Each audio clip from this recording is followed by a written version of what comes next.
오늘 말씀의 제목을 따라하겠습니다. 자녀의 권세. 자녀의 권세.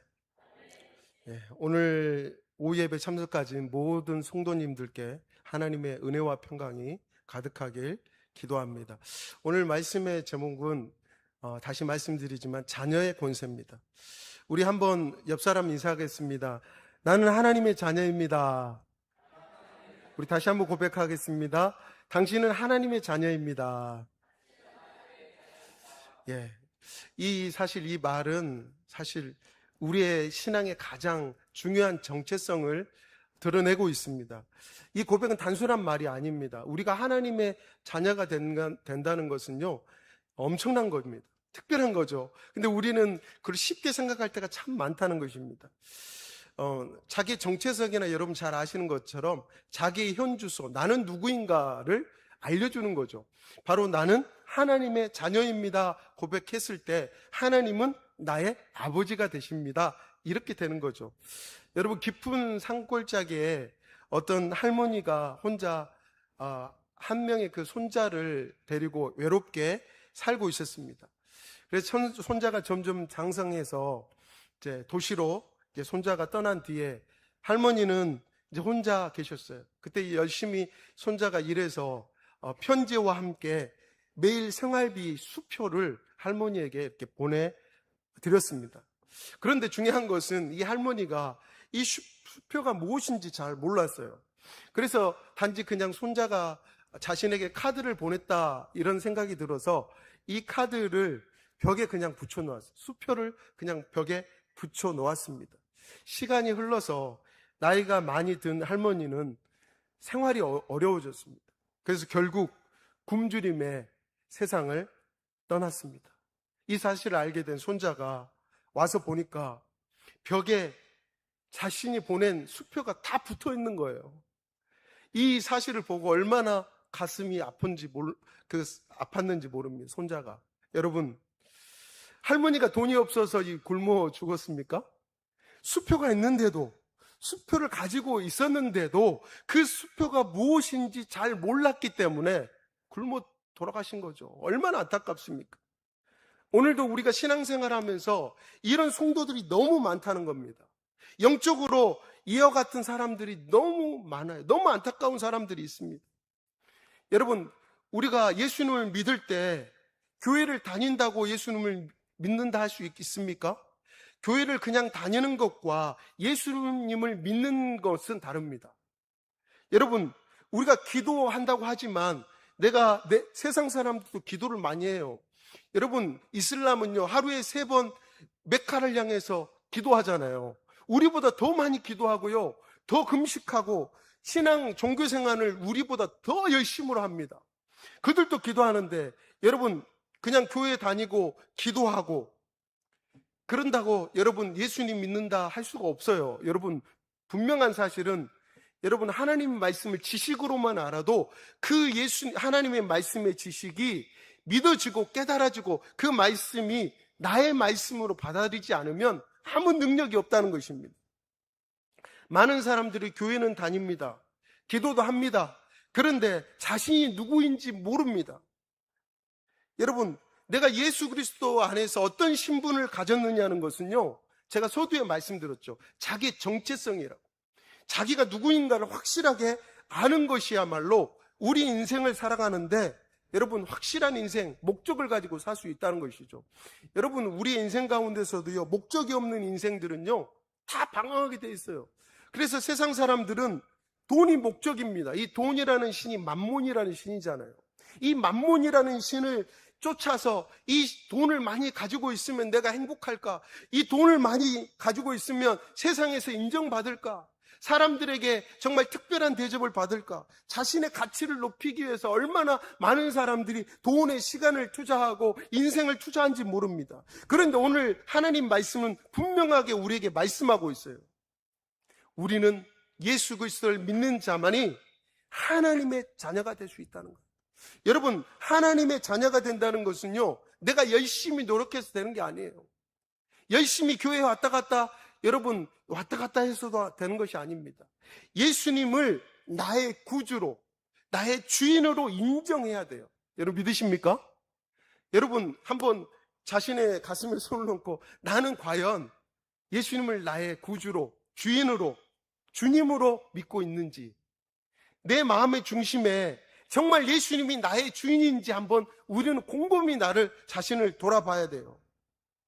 여러분, 그래서 교회는 왔다 갔다 하지만 많은 신앙생활하는 사람들이 자기가 하나님의 자녀인지도 모르고 하나님의 권세를 받았는지도 모릅니다. 아까 제가 말씀드린 것처럼 수표를 드렸는데도 이 수표가 도대체 이게 뭔지를 모르고 돌아가신 거예요, 굶어서. 얼마나 안타깝습니까? 오늘 하나님의 자녀의 권세에 대해서 3가지로 말씀드리겠습니다. 첫 번째로 따라하겠습니다. 하나님의 자녀는 어둠에서 빛으로 옮겨진 사람입니다. 하나님의 자녀는 어둠에서 빛으로 옮겨진 사람이에요. 우리는 모두 어둠이었어요. 그러나 하나님이 우리를 한 사람 한 사람씩 불러서 빛으로 예수 그리스도의 보혈로 씻어서 빛의 자녀로 불러주신 줄 믿습니다. 오늘 9절 말씀 우리 다 같이 읽어보겠습니다. 시작. 참빛 곧 세상에 와서 각 사람에게 비추는 빛이 있었나니. 아멘. 뭐라 그랬습니까? 참빛 곧 세상에 와서 각 사람에게 비추는 빛. 누구죠? 예수 그리스도십니다. 예수 그리스도 그 주님께서 이 세상에 빛으로 오셨다는 거예요. 그리고 많은 사람에게, 각 사람에게 비추는 빛이라는 겁니다. 예수님은 어제와 오늘과 내일도 동일하신 주님인 줄 믿습니다. 지금도 수많은 사람들이 어둠 가운데 방황하고요, 어둠 가운데 영원한 지옥의 불못으로 떨어지고 있어요. 그런데 예수님은 지금도 우리를 통해 그 예수 그리스도의 빛이 비춰지길 원한다는 것입니다.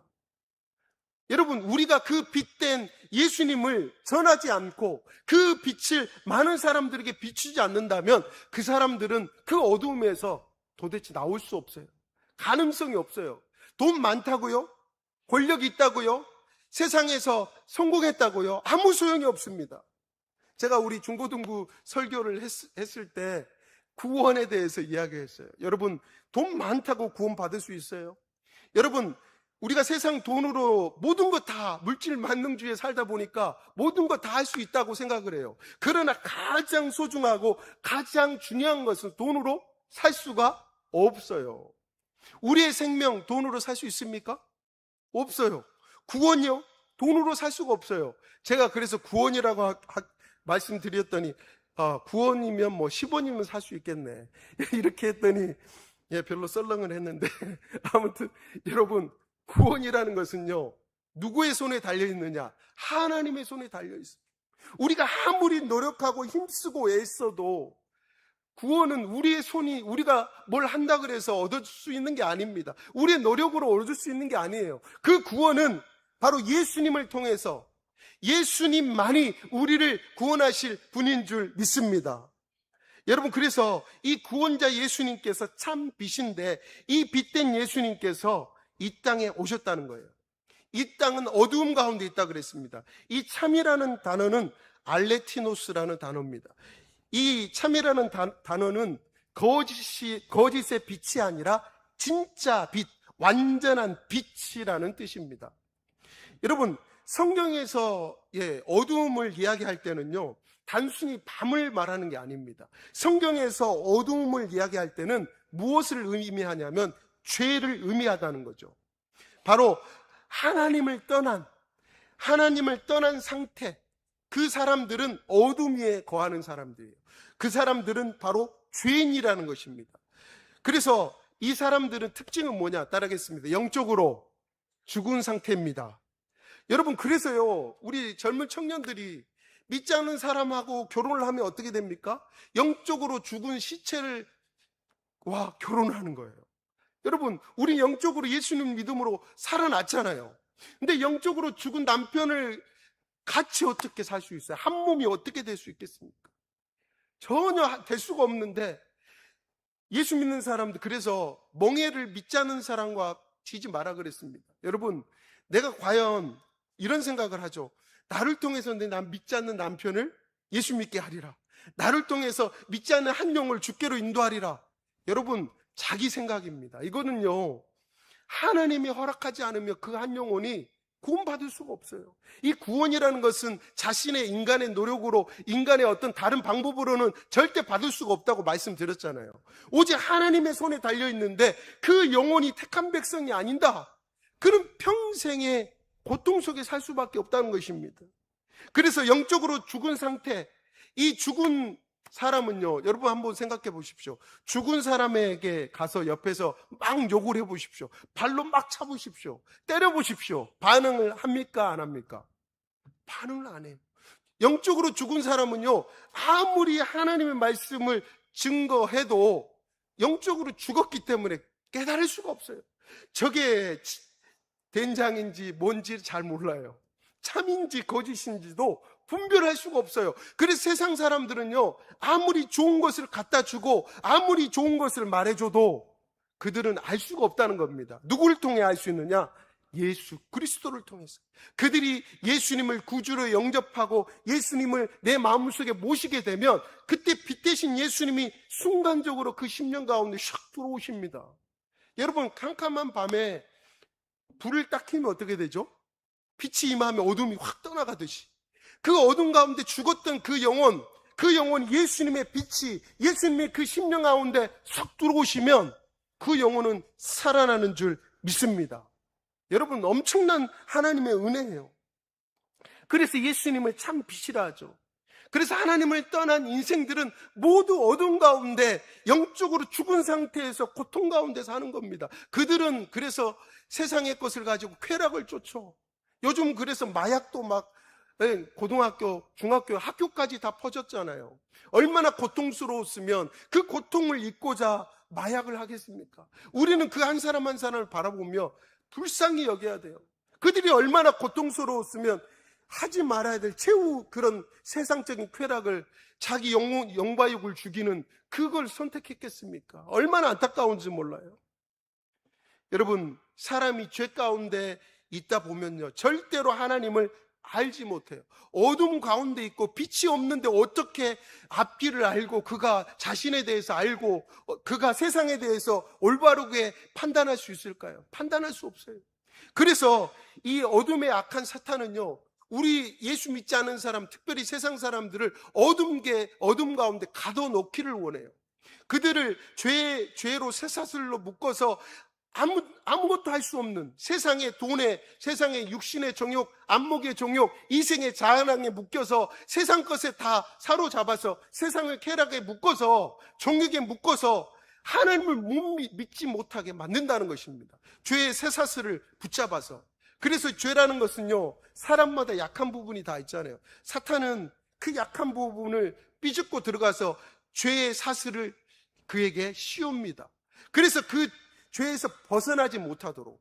이것은요, 다른 방법이 없어요. 예수 그리스도의 권세와 능력으로, 예수 그리스도의 이름으로 그 죄악의 사슬을 끊지 않고서는 그 한 영혼이 주께로 돌아올 수 없다는 것입니다. 우리가 아무리 말 잘하고 또 논리적으로 설명하고 아무리 그 사람에게 좋은 말을 할지라도요, 영적으로 죽어있고 사단에게 묶여있는 사람은요, 절대 그 말씀 들을 수도 없고 깨달을 수 없어요. 그래서 우리가 영적인 비밀을 아는 사람들은요, 한 사람 전도할 때 어떻게 하는지 아십니까? 그 이름을 놓고 계속 기도하는 거예요.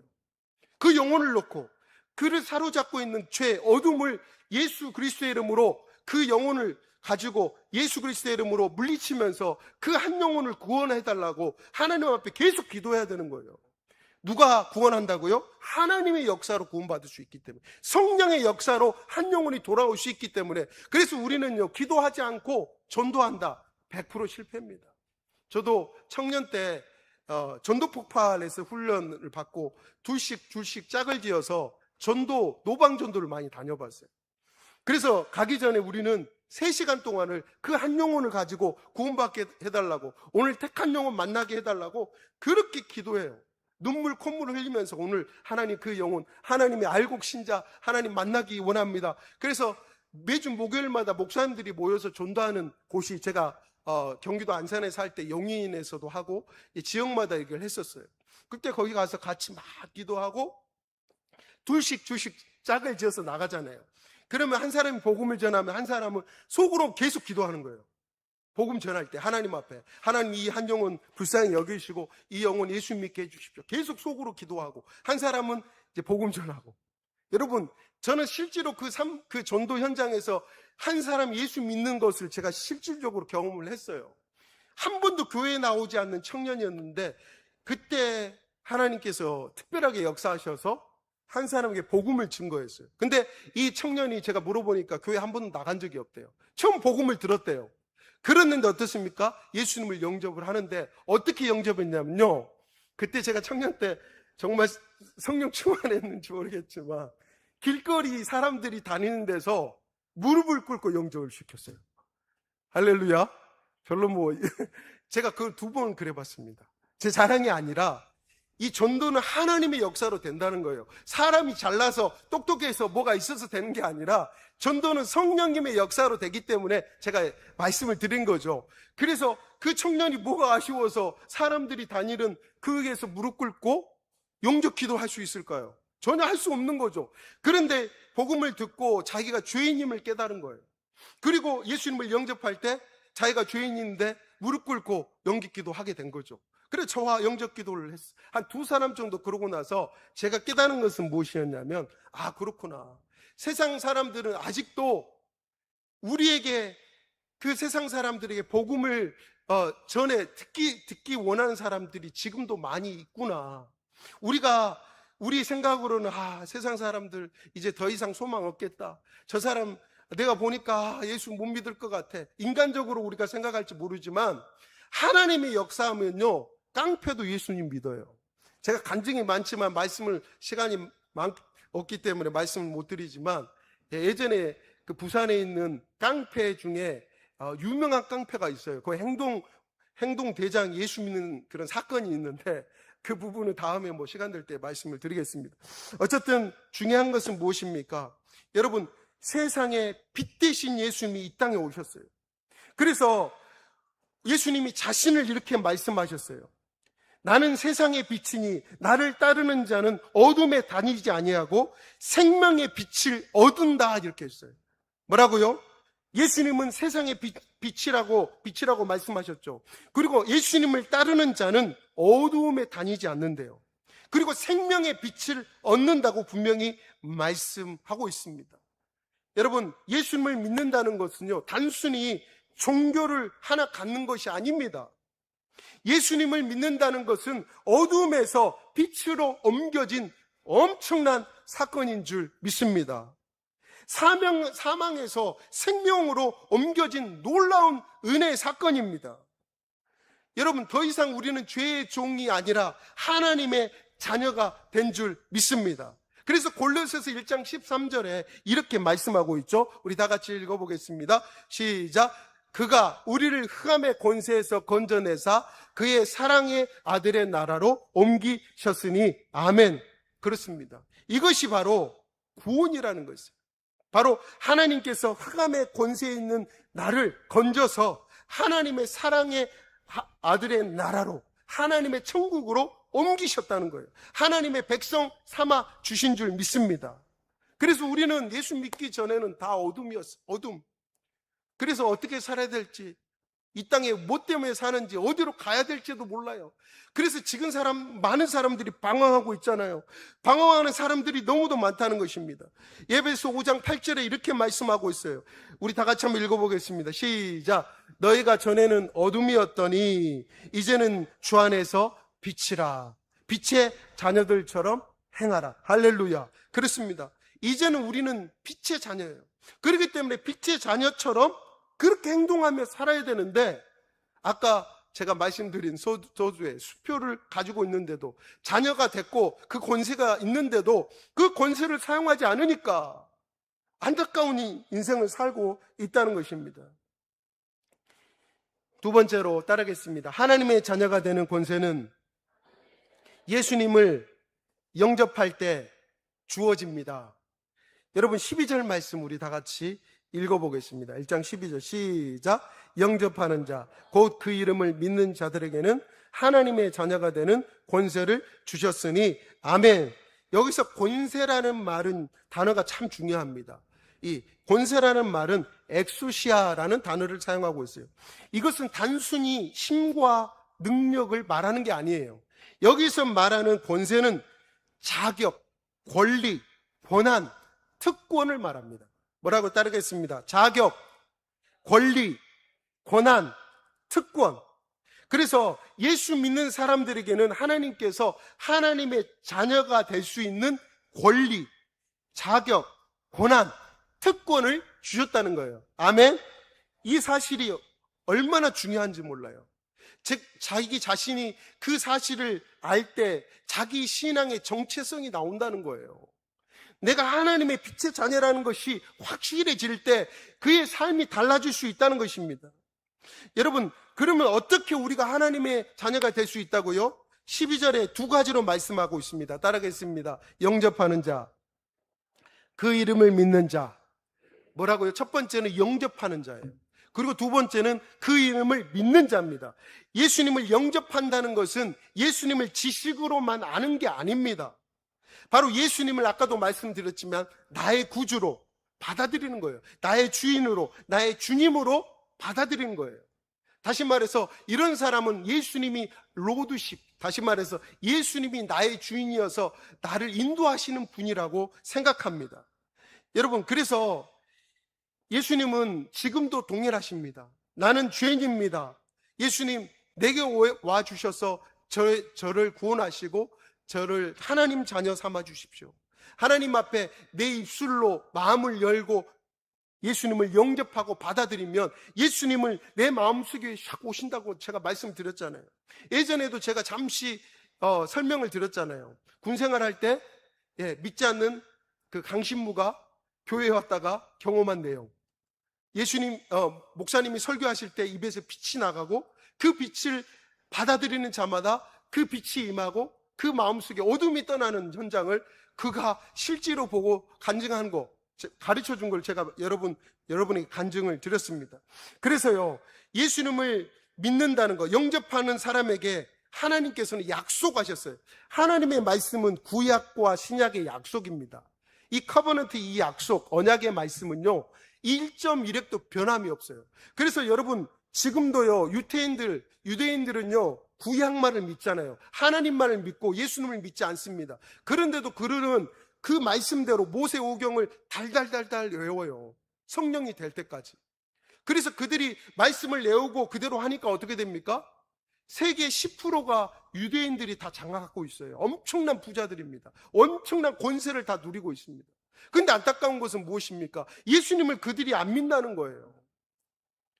구약은 그 구약의 하나님을 믿지만 신약의 하나님을 믿지 않으므로 그들이 영적으로는 죽어 있는 상태라는 겁니다. 안타까운 거죠. 그래서 예수님을 영접하는 자, 오늘 뭐라 그랬습니까? 13절 우리 다 같이 읽어보겠습니다. 시작. 이는 혈통으로나 육적으로나 사람의 뜻으로 나지 아니하고 오직 하나님께로부터 난 자들이니라. 아멘. 뭐라 그랬습니까? 오늘 분명히 말씀하고 있죠. 하나님의 자녀가 된다는 것은 육적인 출생을 말하는 게 아닙니다. 여러분, 부모가 예수 잘 믿는다고 자동적으로 내 자녀가 예수 잘 믿습니까? 내 자녀가 하나님의 자녀가 됩니까? 절대 그러지 않습니다. 내 부모가 아무리 예수님 잘 믿어도 내가 안 믿으면, 자식이 안 믿으면 그 사람은 예수 믿지 않는 거예요. 지옥 가는 겁니다. 그래서 여기에서 말하는 육적으로나 혈통으로나 육적으로나 사람의 뜻으로 절대 나지 않는 거예요. 누구에게 났다고요? 오직 하나님께로부터 난 자들이라고 했습니다. 그래서요, 여러분, 우리가 교회 열심히 다닌다고 자동적으로 하나님의 자녀가 되는 게 아닙니다. 사람의 노력으로 되는 게 아니라는 사실이에요. 이 사실을 우리는 자각해야 돼요. 깨달아야 돼요. 다시 말해서 하나님께로 난 자들, 다시 태어난 자들만이 하나님의 자녀가 되는데, 오늘 성경에서 이걸 뭐라 그러냐 따르겠습니다. 영적으로 거듭납니다. 영적인 거듭남이에요. 이 영적인 거듭남은요, 예수님께서 니고데모에게 말씀한 내용입니다. 너희가 사람이 거듭나지 아니하면 하나님의 나라를 볼 수 없다. 물과 성령으로 거듭나지 않고서는 하나님 나라에 갈 수 없대요. 근데 이 거듭남이 누구의 역사로 된다고요? 하나님의 역사로. 이건 부모를 통해서 된 것도 아니고 어떤 다른 방법으로 인간적인 노력으로 된 것이 아니라 하나님께서 하나님을 믿고 그 예수님을 나의 구주로 모시고 영접하고 인격적으로 주님을 만난 자들, 진실로 예수님을 믿고 영접한 자들에게 하나님께서 주시는 놀라운 축복인 줄 믿습니다. 여러분, 우리는 태어날 때 어떻게 태어났죠? 어머니 뱃속에서 육적으로 태어났어요. 그래서 여러분, 예수님을 믿는다는 것은 단순히 아까도 이야기했지만 여러분, 교회에 다녀서 어떤 인간적인 방법으로 안 된다 그랬잖아요. 그래서 여러분, 성령으로 태어난다는 것은 무엇입니까? 내 영혼이 새 생명을 얻었다는 거예요. 여러분, 예수님을 아까도 이야기했지만 믿는 것과 단순히 교회에 다니는 것, 이걸 동일하게 생각해서는 안 돼요. 진짜 예수님을 믿어야 되는데 우리 교회는 아닌 것 같지만 저기 경기도나 서울 가면 엄청 큰 대형 교회들이 많습니다. 10,000명씩 막 10만 명씩 모이는 데도 있어요. 그런 데서요, 수많은 사람들이 다니지만 그곳에는요, 교회에 그냥 종교생활 왔다 갔다 하는 사람들이 너무도 많습니다. 그냥 한편에 그냥 영화 한 편 보고 그냥 헌금하듯이 그 지불하고 나오는 사람. 그냥 주일만 짠 지키고 나면 썬데이 크리스찬이 돼가지고 주일만 딱 지키고 나면 나는 하나님 앞에 할 게 다 했다. 구원이 쉽게 얻어질 것이라고 생각을 해요. 근데 분명한 사실은 뭐라 그랬습니까? 영적으로 거듭나야 되는데 이것은 하나님의 손에 달려있다는 겁니다. 새 생명을 얻었다는 것은 무엇을 의미합니까? 죽은 영혼이 살아났다는 거예요. 또한 하나님을 알지 못하는 사람이 어떻게 해요? 하나님을 아버지라 부르게 됐다는 것입니다. 이게 바로 하나님의 자녀가 되는 권세예요. 하나님의 자녀가 되는 권세예요. 마지막 세 번째로 따르겠습니다. 하나님의 자녀는 예수님 안에 거하며 은혜와 진리로 살아갑니다. 우리 14절 우리 다 같이 읽어보겠습니다. 시작. 말씀이 육신이 되어 우리 가운데 거하심에 우리가 그의 영광을 보니 아버지의 독생자의 영광이요 은혜와 진리가 충만하더라. 아멘. 여기에서 이 참 중요한 말씀이죠. 우리가 보통 암송을 많이 하잖아요. 이 말씀을 암송하게 되면 여러분 큰 은혜가 될 줄 믿습니다. 여기에서 이 말씀 중에 말씀이 육신이 된 분이 예수님을 말하죠. 우리 가운데 거하신대요. 거하신다는 그 말의 의미는요, 헬라어로 에스케노센입니다. 이 뜻은 뭐냐면 문자적으로 장막을 치다라는 말씀이에요. 뭐라고요? 따르겠습니다. 장막을 치자. 장막을 치다. 구약 시대에는요, 장막에서 이제 성막이 있었어요. 이 장막 가운데 하나님께서 임재하셨는데 하나님께서 그 성막 가운데 장막 가운데 임재하신 것처럼 바로 예수님이 우리 가운데 거하시다라는 것은 우리 가운데 장막을 임재하신다는 말이에요. 여러분 얼마나 감사한지 몰라요. 예수님께서 우리 가운데 오셔서 우리 가운데 하나님이 임재하시듯이 임재하신다는 거예요. 그래서 예배는요, 여러분, 우리는요, 하나님 앞에서는 다 어린아이예요. 자, 우리가 하나님 앞에서는 우리가 연세 드신 분도 계시지만, 우리가 우리 자신을 나의 연세가 있지만, 다 하나님 보시 어린아이입니다. 그래서 우리는 하나님 앞에 어떻게 해요? 어린아이처럼, 다윗처럼 찬양하고 기뻐하고, 할렐루야. 하나님 앞에 그렇게 나갈 때 하나님 기뻐하신 거예요. 여러분도 우리 자녀들 키워봤잖아요, 손자들. 할아버지 할머니 계시는데 손자가 딱 각 잡고 딱 이렇게 무게하 있고 있으면 별로 재미없잖아요. 그렇죠? 예배는 축제입니다. 하나님을 높이고 찬양하는 거예요. 우리가 자녀 돼서 너무 감사해서 하나님을 높이고 찬양하는 겁니다. 그래서 거의 10년, 15년 전에, 거의 20년 전에는 경기도 서울에서는 찬양할 때요, 다 일어서서 찬양하고 경배를 했습니다. 그 예배가 얼마나 은혜가 된지 몰라요. 막 경배하고 정말 어린아이처럼 주님 앞에 찬양하고 높이고 이렇게 예배할 때 하나님이 너무 기뻐하신다는 것입니다. 그래서 여러분, 하나님은 멀리 계신 하나님이 아니에요. 우리 가운데 오셔서 거하시며 장막을 치듯이 임재하시는 하나님입니다. 그래서 예배는요, 그만큼 소중한 거예요. 예배를 통해서 하나님이 우리를 만나주시고 하나님이 임재하시겠다고 약속하셨잖아요. 근데 예배를 소홀히 하고 그냥 아무런 감동도 없이, 아무런 하나님 앞에 뭔가 사모함 없이, 기대 없이 그냥 와서 앉아있다가 간다면 얼마나 하나님이 마음 아파하실까요? 하나님이 아파하시겠죠. 우리에게 엄청난 축복, 보물을 주시려고, 선물을 주시려고 가지고 오셔도 우리가 그걸 받을 마음이 없으면 이거는 하나님이 주실 수가 없잖아요. 오늘 우리 하나님은 어떤 분이십니까? 따라했습니까? 은혜와 진리가 충만합니다. 은혜는 카리스입니다. 그리고 진리는 알레테이아입니다. 은혜는 여러분 아시는 것처럼 받을 자가 없는 죄인에게 베풀어 주시는 하나님의 은혜입니다. 진리는 무엇입니까? 변하지 않는 하나님의 참된 말씀입니다. 그래서 여러분, 하나님의 자녀는요, 은혜만 막 말하지 않습니다. 하나님의 자녀는 또 진리만을 말해서도 안 됩니다. 하나님 말씀만을 한쪽으로 주장해서도 안 됩니다. 다시 말해서 하나님의 자녀는 은혜와 진리를 다 하나님 앞에 간구하고 받아 누려야 될 줄 믿습니다. 그래서요, 우리가요, 진리적인 말씀으로 잣대를 하면요, 우린 다 죽어요. 우리는 하나님 앞에 설 수가 없는 죄인입니다. 다 우리는 법적으로 다 죽게 돼 있어요. 그러나 하나님의 은혜가 임함으로 어떻게 됩니까? 우리가 죄를 지었을지라도 어떻게 해요? 회개할 기회를 주셨잖아요. 그게 바로 은혜죠. 그래서 우리는 은혜와 진리 가운데 예수님이 은혜와 진리를 주시는 분이잖아요. 그렇죠?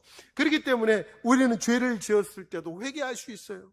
잘못했을 때도 하나님께 돌아올 수 있습니다. 때로는 넘어졌을 때도 다시 일어설 수 있는 거예요. 이게 바로 은혜와 진리가 누구에게 있다고요? 예수 그리스도, 그분께 있기 때문에 예수님께 우리가 은혜의 보좌 앞으로 사모하며 나아가면 하나님이 은혜와 진리를 통해서 우리를 회복시키시고 새롭게 하시고 변화시키시고 하나님의 자녀로, 빛의 자녀로 날마다 하나님을 닮아가는, 예수님을 닮아가는 그리스도의 장성한 분량까지 세워주실 줄 믿습니다. 그래서 여러분, 하나님의 자녀는요, 죄를 지어도요, 죄 가운데 계속 머물지가 않아요. 한 번 넘어질 수 있어요. 두 번 넘어질 수 있어요. 그러나 하나님이 그를 붙잡고 계시기 때문에, 성령님이 그를 붙잡고 계시기 때문에 다시 일어서는 거예요. 그래서 예수 믿는 사람을 따르겠습니다. 오뚜기 신앙입니다. 오뚜기를 아무리 넘어뜨려도 다시 일어나요. 왜요? 그 중심의 추가 바로 하나님이 내 안에 계시기 때문에. 할렐루야. 그래서 우리는 때로는 넘어져도 하나님이 은혜 주셔요. 깨닫게 되는 거죠. 징계는 받겠지만, 하나님께 회초리는 맞겠지만 넘어지면서도 깨달은 거예요. 그리고 다시는 그런 죄를 안 지려고 하겠죠. 그리고 그러면서도 우리 신앙과 믿음이 점점점 자라는 겁니다. 그렇기 때문에 여러분, 삶 가운데 시험이 오고 환난이 오고 어려움이 오고 아픔이 오고 고통이 오고 자녀 문제로 또 사업의 문제로 물질의 여러 가지 문제가 있잖아요. 사람마다 각자 하나님이 여러분에게 테스트하고 훈련시키는 방법이 달라요. 저의 하나님이 테스트하는 방법이 다르고 여러분 각자가 다릅니다. 그래서 여러분, 언제든지 예수님, 하나님의 자녀는 중심에 누가 계신다고요? 예수 그리스도, 그분이 계시기 때문에 넘어져도 다시 일어나리라. 할렐루야. 그 믿음으로 우리는 승리해야 될 줄 믿습니다. 여러분, 그래서요, 요한일서 3장 9절에 이렇게 말씀하고 있어요. 우리 다 같이 한번 읽어보겠습니다. 시작. 하나님께로부터 난 자마다 죄를 짓지 아니하나니 이는 하나님의 씨가 그 속에 거함이요 그도 범죄하지 못하는 것은 하나님께로부터 났음이라. 할렐루야. 얼마나 감사합니까? 우리가 죄를 여기서 말하는 것은 하나님의 자녀는 절대로 실수하지 않는다는 뜻이 아닙니다. 무슨 말이냐면 죄를 사랑하며 계속적으로 죄 가운데 살아가는 사람이 아니라는 것이에요. 제가 말씀드렸잖아요. 성령님이 계신 사람은요, 죄를 깨닫게 하는 분이에요. 죄가 바로 얼마나 크고 죄가 얼마나 무서운지를 성령님께서 깨닫게 해서, 그래서 성령에 조명한다 그래요. 빛을 비추면 내 안에 있는 숨겨졌던 죄들이 다 드러나요. 그래서 성령님의 역사로 회개도 할 수 있는 거예요. 내가 막 열심히 회개합니다. 인간적으로 회개해 보세요. 하나도 회개 못해요. 그러나 성령이 역사하시면 정말 내 속에 있는 정말 생각지도 못한 이런 죄들이 생각이 나요. 그리고 회개하다 보면 엄청난 은혜가 임합니다. 하나님의 놀라운 하나님의 은혜가 임해요. 기쁨이 넘치는 거예요. 그래서 여러분, 성령님은 우리를 죄를 사랑하고 계속 죄 가운데 살아가는 사람이 되지 않도록 하나님이 우리의 삶을 이끄신다는 거예요. 그래서 성령님께서는 말씀을 통해서 우리를 돌이키게 하시고 회개케 하시고 더 이상 하나님의 자녀로서 죄 짓지 않도록, 또한 죄를 지으면 숨기지 않도록 하나님께서, 성령님께서 역사해 주신다는 것입니다. 그래서 우리는 어떻게 기도해야 됩니까? 따르겠습니다. 하나님 아버지, 제가 잘못했습니다. 하나님 아버지, 저를 용서해 주십시오. 있는 모습 그대로 다 가는 거예요. 우리 하나님 다 아시기 때문에. 여러분, 마지막 예화하고 마치겠습니다. 여러분 잘 아시는 돌탕 알죠? 누가복음 15장에 있는 돌아온 탕자, 일명 돌탕이라고 하는데, 아버지께 유산을 다 받아가지고 아버지가 돌아가시지도 않았는데 유산을 달라는 게 얼마나 건방집니까? 그렇죠? 아버지께 재산을 다 받아가지고 자기 마음대로 세상에서 쓰다 보니까, 돈 있을 때는 좋죠. 친구가 돈이 있으니까 다 친구 되는 거지만 돈 떨어지니까 다 버리잖아요. 이게 세상 이치입니다. 그래서 심지어는 돼지가 먹는 쥐염 열매도 먹지 못하는 신세. 정말 그 안타까운 신세에 그게 깨달은 거예요. 여러분, 하나님을 떠난 인간이 그렇습니다. 어려움을 당하고 힘든 문제가 당해야 그때 깨닫는 거예요. 근데 여러분, 몸이 병들고 파산을 하고 세상의 실패를 다 경험하고 모든 게 다 날아가고 그때 회개하고 돌이키면 얼마나 안타깝습니까? 그 전에 빨리 돌아오는 게 좋죠. 많은 사람들이, 어리석은 분들이 참 많아요. 하나님을 떠나서 세상에 허랑방탕하다 모든 것 다 이루고 그때 다 잃어버리고, 건강도 잃어버리고 재산도 잃어버리고 시간도 다 잃어버리고 나이 들어서 천부의 의지 없어서 오는 사람들이 너무도 많다는 거예요. 너무도 안타까워요. 오늘 그래서 어떻습니까? 이 아들은 그 와중에 깨달은 거예요. 누가 깨닫게 하셨을까요? 하나님이 깨닫게 하신 거예요. 성령님이 그의 영혼을 깨닫게 해주신 거예요. 그래서 어떻게 됐습니까? 아버지 집으로 돌아오게 됐어요. 아버지 집에는 먹을 것도 많고 나를 그렇게 인격적으로 대해주는 아버지가 계시는데 내가 여기서 굶어 죽게 생겼구나. 그리고 아버지에게 돌아갑니다. 그때 어떻게 됩니까? 그가 그렇게 고백해요. 여러분 인생 가운데 이 믿음의 고백이 너무 중요해요. 우리가 우리 자신을, 내 상태를 잘 알면요, 하나님께 빨리 더 나갈 수 있다는 겁니다. 뭐라고 합니까? 이 아들이, 아버지, 내가 하늘과 아버지께 죄를 지었습니다. 분명히 말씀하고 있죠. 아버지께 죄를 지었는데 하늘과 아버지께 죄를 지었습니다. 바로 하나님의 은혜로 그가 이것을 깨닫게 된 거예요. 여러분, 그때 돌아온 그 탕자를 어떻게 했습니까? 아버지가 오기도 전에 달려가서 그를 안아줍니다. 그리고 그에게 가락지를 다시 끼워줘요. 옷을 입힙니다. 다시 자녀로서 다시 받아주신 거예요. 바로 이 탕자의 비유를 통해서 하나님의 마음을 우리에게 알려주시기 위한 하나님께서 우리에게 주신 말씀인 줄 믿습니다. 여러분, 여기에서 아들이 잘해서 그 아버지가 받아줬습니까? 그 아들이 재산을 다시 가져왔기 때문에 그 아들을 받아줬습니까? 왜 받아줬을까요? 따라하겠습니다. 그가 아들이기 때문입니다. 그가 자녀이기 때문입니다. 자녀이기 때문에 하나님이 그냥 받아주신다는 거예요. 사랑하는 성도 여러분, 그래서 우리는 하나님께 돌아갈 수 있는 이유가 있다는 것입니다. 우리가 의롭기 때문에 돌아갈 수 있습니까? 우리가 완벽하기 때문에 돌아갈 수 있습니까? 아닙니다. 우리가 하나님의 자녀이기 때문에, 우리는 도저히 하나님 앞에 돌아갈 수 없는 죄인이지만, 우리는 하나님께 넘어져서 도저히 일어설 수 없는 상황이라 할지라도 하나님이 나의 아버지가 되시기 때문에. 여러분, 그래서요, 죄를 지어도 우리는 회개해야 돼요. 또한 낙심해도 다시 일어나야 됩니다. 왜요? 따르겠습니다. 하나님께서 나의 아버지가 되시기 때문입니다. 오늘 말씀 정리하겠습니다. 오늘 세 가지로 이야기했죠. 첫째로, 하나님의 자녀는 어둠에서 빛으로 옮겨진 사람입니다. 두 번째로, 예수님을 영접하고 믿은 사람은 하나님의 자녀가 되는 권세가 주어집니다. 마지막 세 번째로, 하나님의 자녀는 예수님 안에서 은혜와 진리로 살아가는 존재입니다. 아멘. 우리가 뭐라 그랬죠? 따르겠습니다. 우리 가슴에 손 얹고, 나는 하나님의 자녀입니다. 나는 하나님의 백성입니다. 나는 선택받은 천국 시민입니다. 할렐루야. 여러분, 낙심할 때마다 나는 하나님의 자녀다. 하나님의 자녀다. 나는 빛에 속한 사람이다. 나는 흑암의 권세에서 건지받는 사람이다. 이 사실을 믿고 여러분, 날마다 하나님의 자녀처럼 늘 승리하며 성령님의 도우심을 받아 이 땅을 승리하며 죄에서 날마다 돌이키며 하나님을 더욱더 사랑하고 하나님께 자녀답게, 하나님의 자녀답게 살아가는 저와 여러분들에게 소원합니다.